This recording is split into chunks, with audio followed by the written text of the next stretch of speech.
This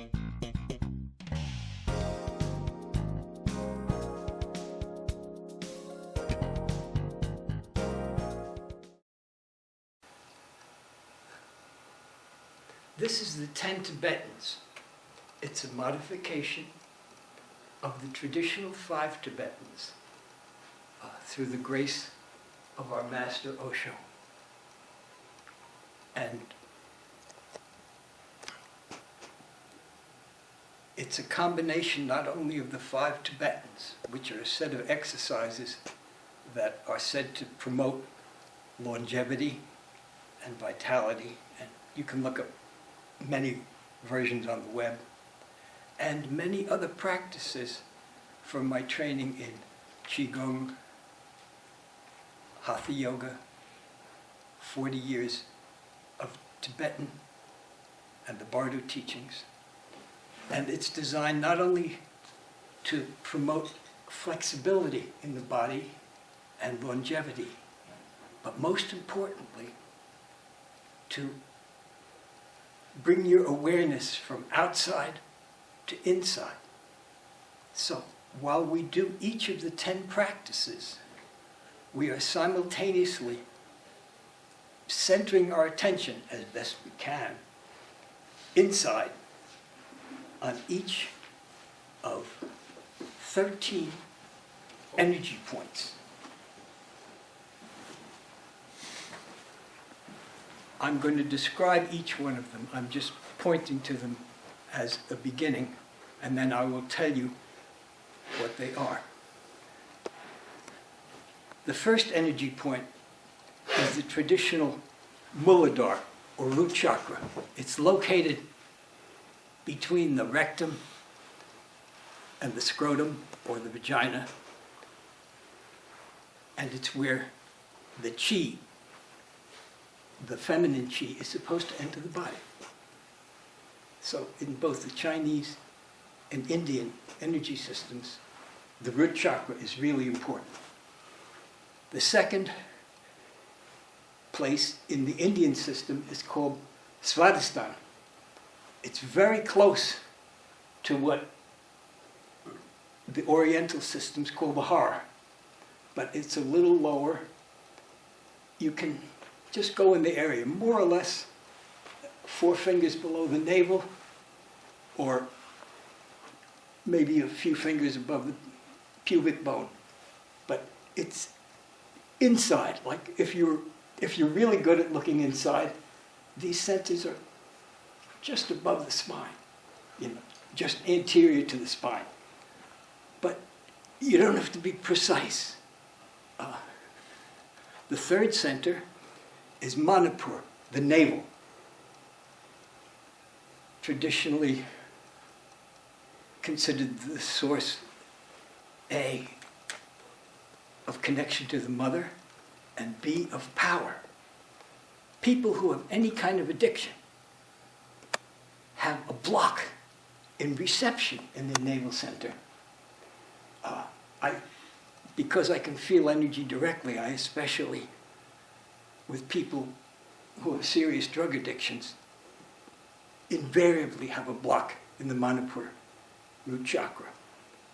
However, almost every person who's grown up in one of the Western developed nations has not had enough love as a child, and so has a block in the Manipur, in this chakra.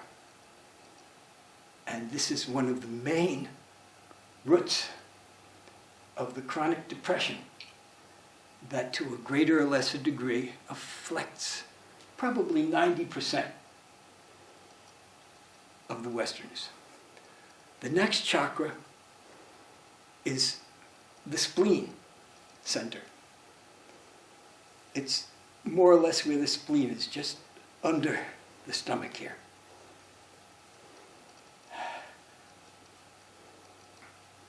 The next one, the G center, we'll say is near the gallbladder. So we're 1, 2, 3, 4, 5. Then it gets a little more familiar. And these especially have to do with integration and protection. The spleen center has got a lot to do with, in the physical body, the immune center, but in the more energetic things, with protecting and neutralizing. And this one has got to do with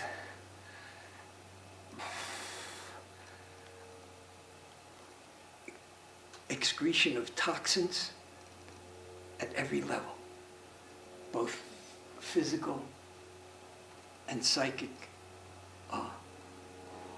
If you want to know more about these centers, you have to get into human design. It has to do with the difference between the 9-centered being and the 7-centered being. Almost everybody on the planet now is a 9-centered being. So, the 6th is the heart center. Every tradition I've ever come across knows that the heart is someplace around here, between the breasts, in the center here.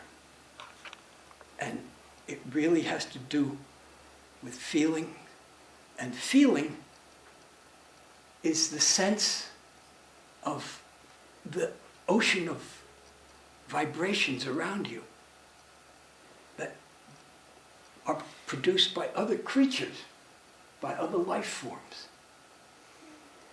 So the more your heart is open, not only do you feel your own feelings or aware, and they're there all the time, it's just whether you're aware of them or not, but you start to become aware that you are in fact tuned in to every other creature, including plants. Many of us who gardened a lot commune with our plants, right? You ask a tree, can I cut you?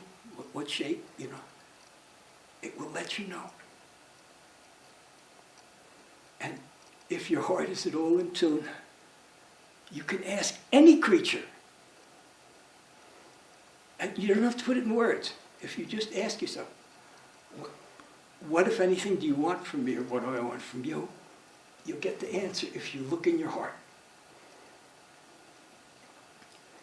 The main place where most of my patients, I'm a psychiatrist, are hung up, and their parents and everybody else, is that they're in their thoughts, in their heads, that always say, on the one hand, but the other hand. And if you take your attention, and this 10 Tibetans is teaching you to move your attention around, you put your attention in your heart, and you ask it any question, it will tell you how you feel and how the other guy feels. And then all you have to do is trust it. That's what is meant by trusting your heart. The next center, Vishudhi, the throat center, has to do with communication, especially with transmuting and transmitting the amazing label machine that we call our mind. Because every creature has heart. Every creature can feel. But very few creatures can make abstracts about how they feel. So that's what we call mind, is the labeling, abstracting thing that puts these labels called thoughts, because no thought corresponds to what's really out there. The thought is an arbitrary abstraction following a grammar that each culture has a different way of making thoughts about their reality. So the throat center has a lot to do with labeling that to this, that to that. Mommy is usually or Teddy, tend to be some of the first thoughts. Next center up, third eye, Anya.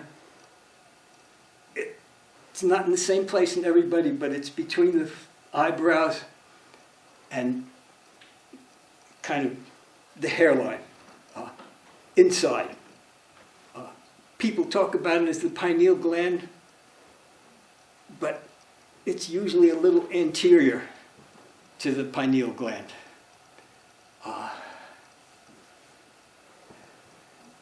It's overdeveloped in modern culture. By overdeveloped, I mean it's out of balance. Most of us are stick figures, lollipops with big heads and thin bodies, and not enough connection to what's outside. It's getting worse.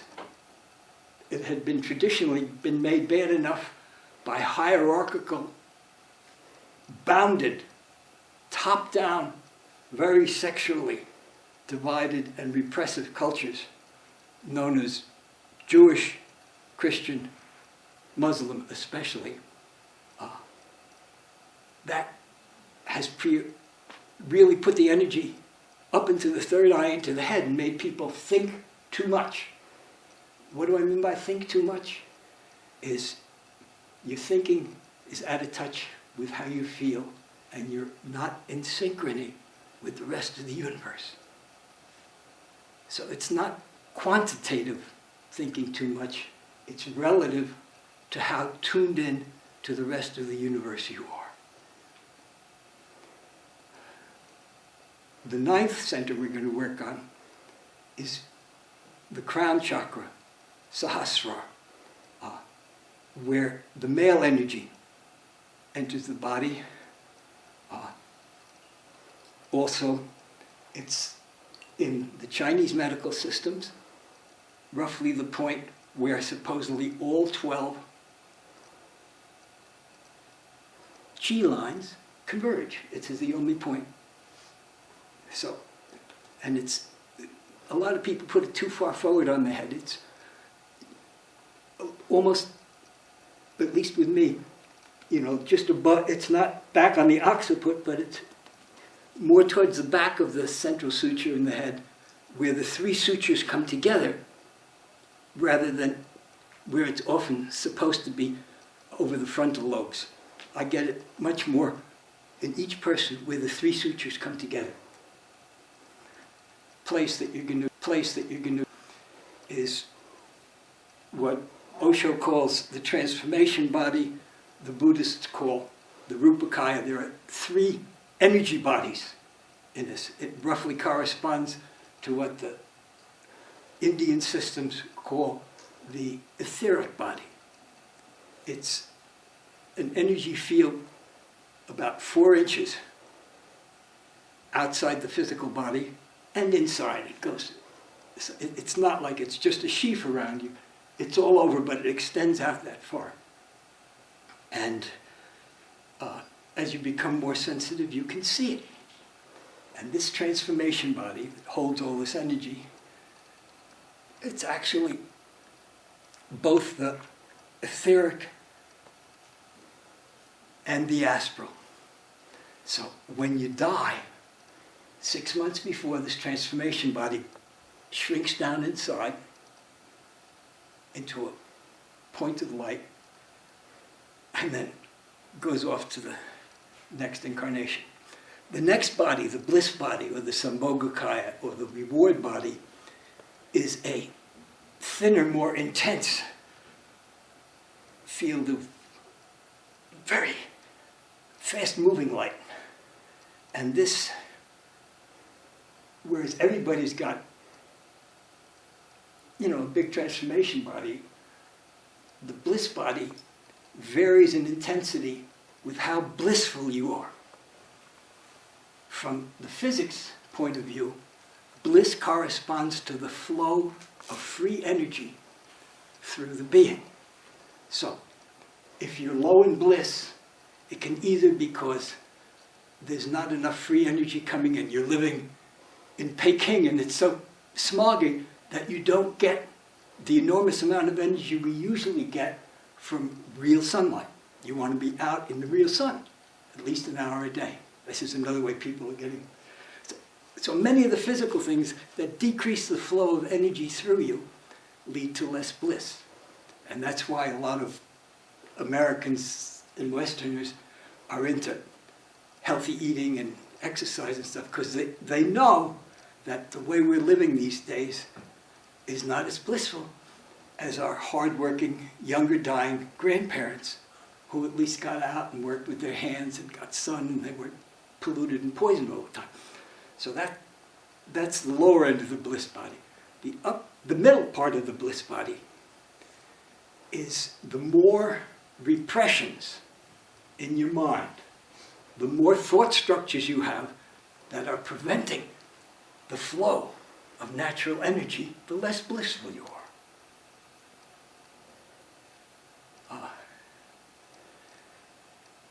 These thought structures can temporarily be put aside for a very short period of time by sex, which is why people, get off on sex. By violent conflict, which is why people beat their wives, children, go to ball games, engage in so-called healthy athletics, do stupid things like bungee jumping or,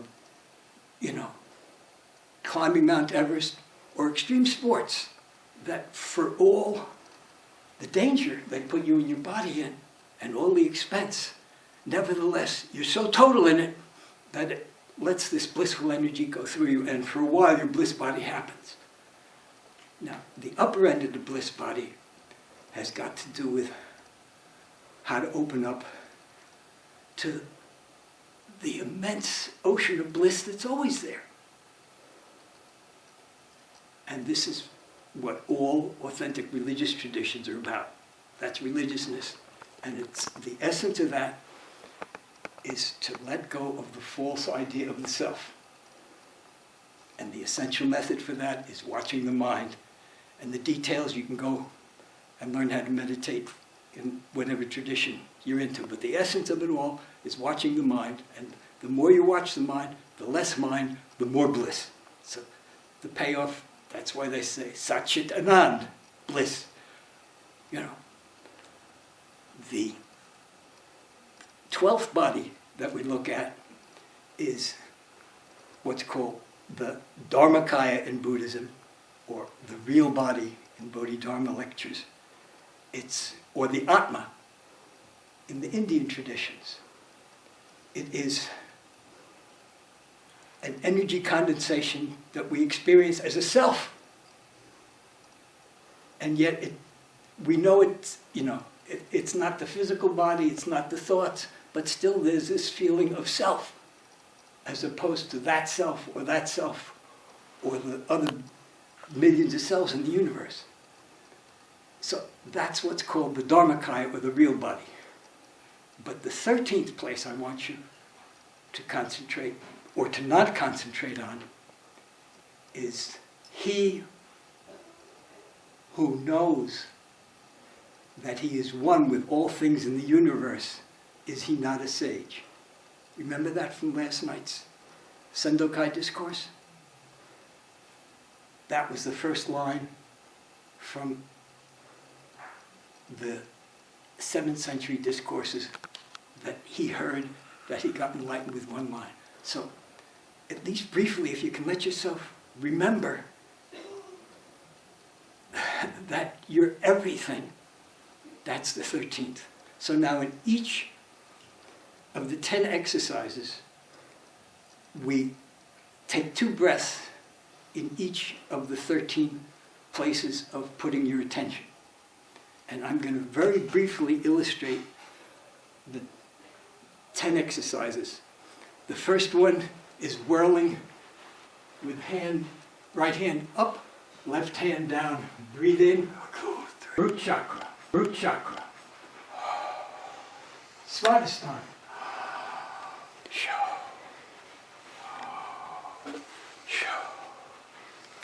Navel.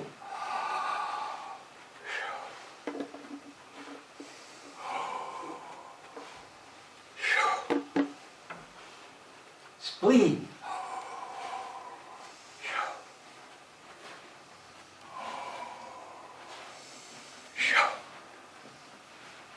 Gallbladder.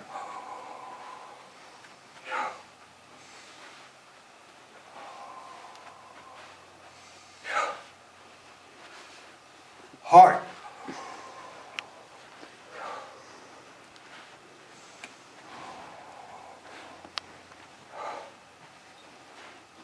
Throat.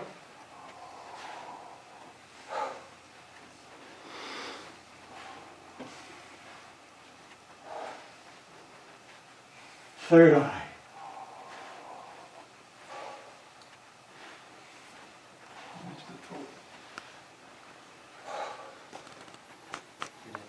Crown.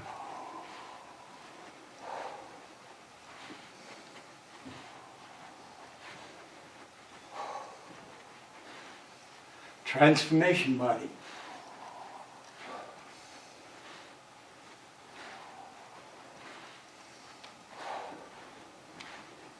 Bliss body.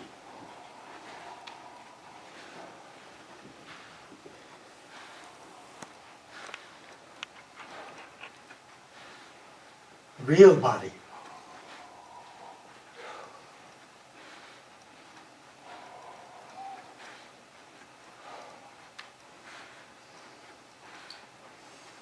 The Buddha itself.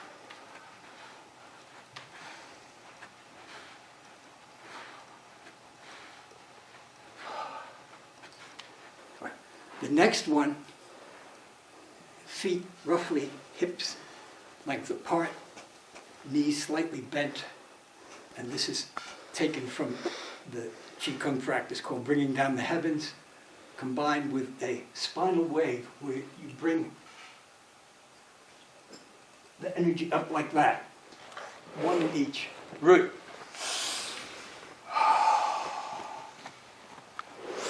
Swadisthana. Manipur. Spleen. Gallbladder.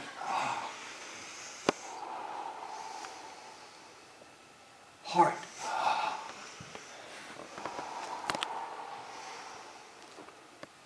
Throat.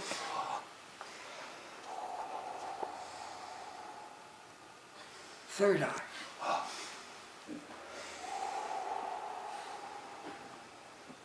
Crown.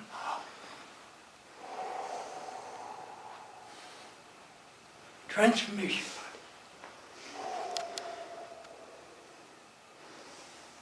body. Reward body. Real body. Be the enlightened teacher yourself.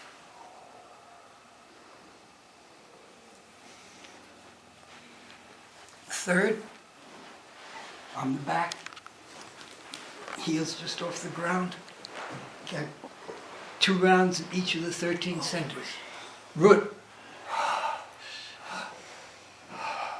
Sex center. Power center.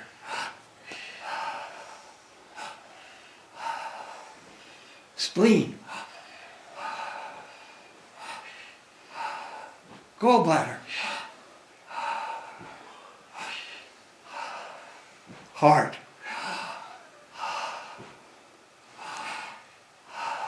Throat.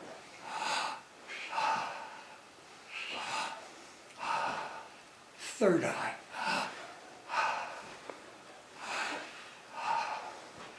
Transformation body. Oh, crown. Crown. Transformation body. Bliss body. Real body.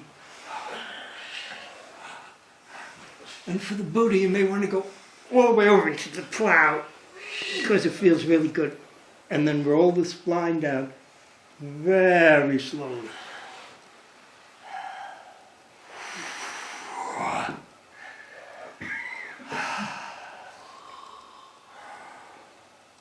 Root.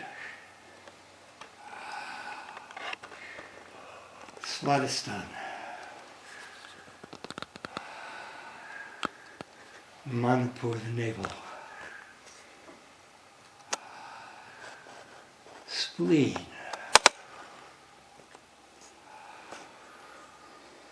gallbladder, heart, throat, third eye, crown, transformation body, bliss body, real body, be one with the universe.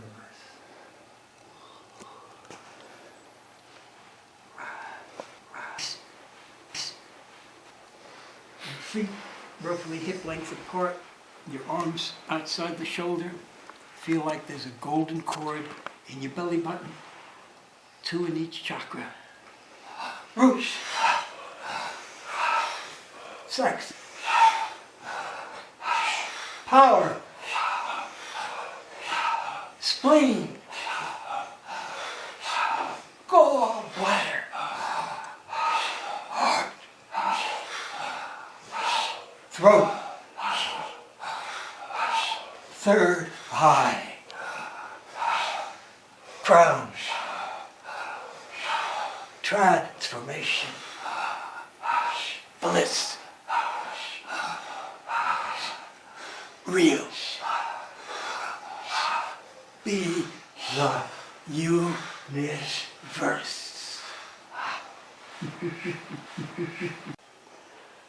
Again, one breath in each chakra. Let it come at your own speed now. So I won't call off the chakras because you're going at your own speed.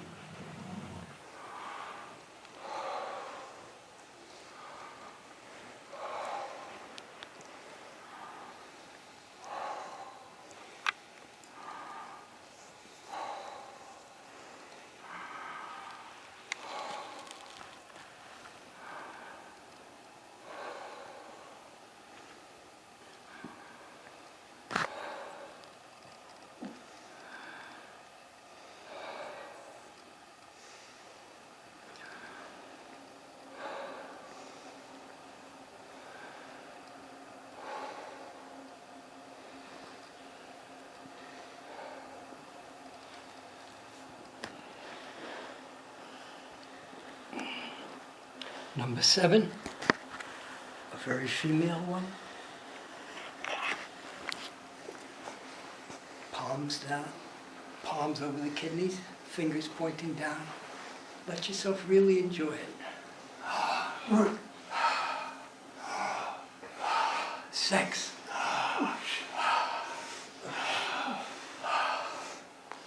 Navel.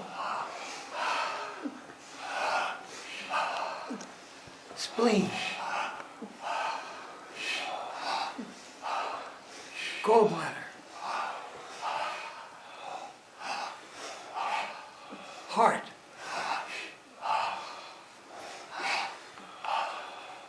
Throat. Third eye. Crown. Transformation. Bliss.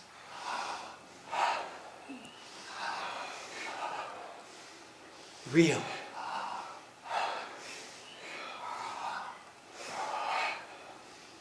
Be the universe.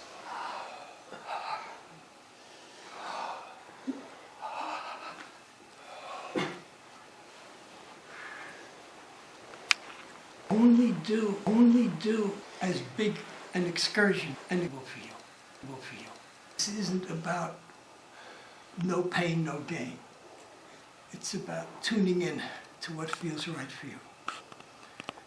And if doing 2 of each is too much for you, do 1 of each. You know, like, nobody's keeping score. So this one, if you can, you grab your big toes with your 2nd and 3rd fingers and You spread out like a woman in childbirth. And you enjoy each breath. Root. Sex. Power. Spleen. Let your gaze relax and go wide. Gallbladder. Heart. Throat. Third eye. Crown. Transformation body. Bliss body. Real body. Be the Buddha.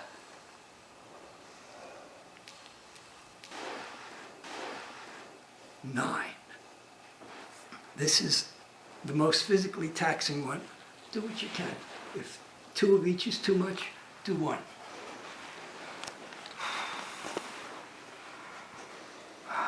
Root. Exhale. Swadisthana.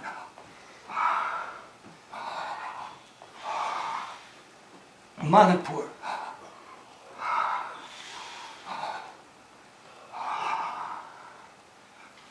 Spleen. Gallbladder.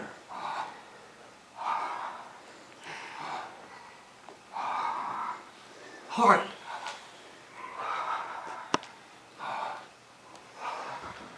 Throat.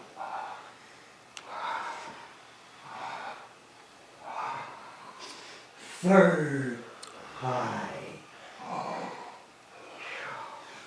Crown. Transformation. Bliss.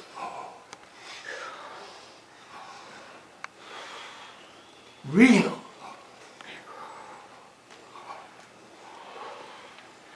Being existence itself.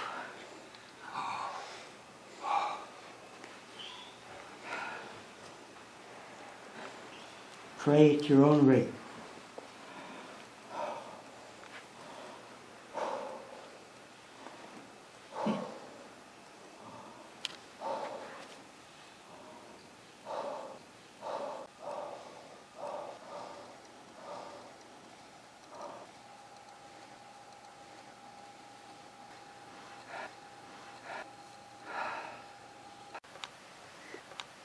I'm used to you. I do it at the end of my workday every day before dinner. It seems to let go of the clots in the head that come from sitting at a desk job and listening to people's pain or looking at the screen and listening to everybody's confused nonsense. This lets go of all that crap. So, do it whenever you want. I've been doing it every day for more or less 35 years. I'm 82.